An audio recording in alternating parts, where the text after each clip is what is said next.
Zombies की अवधारणा जितनी पुरानी है उतनी ही डरावनी भी। सदियों से लोगों ने ज़ॉम्बीज़ को काल्पनिक पात्र माना है, लेकिन कुछ असली घटनाएं ऐसी हैं जिन्होंने इस डर को और भी गहरा बना दिया है। आइए ज़ॉम्बीज़ के इतिहास, उनकी कहानियों और एक असली घटना को जोड़कर इस डरावनी कहानी को समझते हैं। ज़ॉम्बीज़ की शुरुआत हेतियन वुडो धर्म से मानी जाती है। इस धर्म में माना जाता था कि ज़ॉम्बीज़ वो इंसान होते हैं जिन्हें मृत्यु के बाद जादू द्वारा फिर से जिंदा कर दिया जाता है, लेकिन वे अपने होश खो देते हैं। ऐसे ज़ॉम्बीज़ का इस्तेमाल अक्सर खेती या खतरनाक कामों के लिए किया जाता था।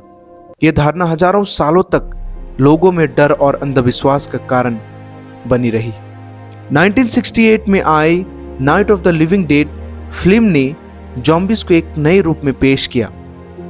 इसमें ज़ॉम्बीज़ को उन जीवों के रूप में दिखाया गया जो मरने के बाद जिंदा हो जाते हैं और इंसान को खाकर उन्हें भी ज़ॉम्बी बना देते हैं। इस फिल्म ने ज़ॉम्बी की धारणा को पूरी दुनिया में फैलाया और आज के समय में ज़ॉम्बीज़ का नाम सुनते ही लोगों के रोंगटे खड़े हो जाते हैं। 1980 के दशक में एक घटना घटी जिसने ज़ॉम्बीज़ की सच्चाई को एक नया मोड़ दिया। ये घटना क्लेरवियस नर्सिस नामक व्यक्ति की थी, जिसे मरा हुआ घोषित कर दिया गया और उसे दफनाया भी गया। लेकिन 18 साल बाद क्लेरवियस अपने गांव में जिंदा लौट आया। ये दावा किया गया कि उसे ज़ॉम्बीज़ बना दिया गया था। माना जाता है कि उसे एक वुडू जादूगर ने जहरीले पदार्थ से मारा, जिससे वो मरा हुआ दिखाई दिया और फिर से जिंदा कर मजदूरी के लिए इस्तेमाल किया गया। इस घटना ने दुनिया भर में सनसनी फैला दी और ज़ॉम्बीज़ की कहानियों को एक वास्तविकता दी। क्या यह सच हो सकता है? वैज्ञानिक तौर पर ज़ॉम्बीज़ के अस्तित्व को अभी तक सिद्ध नहीं किया जा सका, लेकिन कुछ जहर और वायरस ऐसे होते हैं जो लोगों को मानसिक रूप से प्रभावित कर सकते हैं, जैसे रेबीज वायरस और टॉक्सोप्लाज्मा गुंडी, जो दिमागी नियंत्रण कर सकते हैं। हालांकि ये घटनाएं सीधे ज़ॉम्बीज़ जैसी नहीं होती, लेकिन ये दिखाती है कि जिंदगी और मौत के बीच का ये फासला इतना सरल नहीं है। आज के समय में ज़ॉम्बीज़ सिर्फ फिल्मों या किताबों तक सीमित नहीं हैं, वे समाज के भय और चिंता का एक प्रतीक बन गए हैं।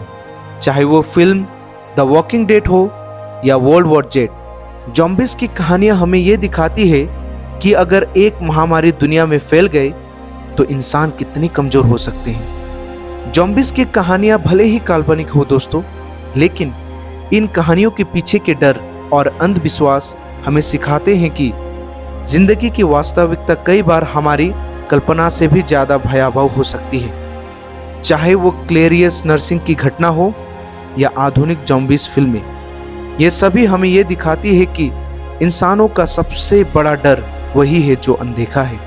इस डर को समझकर ही हम सच्चाई का सामना कर सकते हैं, क्योंकि असली जिंदगी के राक्षस जरूरी नहीं कि मरे हुए हो, वे हमारे आसपास भी हो सकते हैं, बस हम उन्हें देख नहीं पा रहे हैं।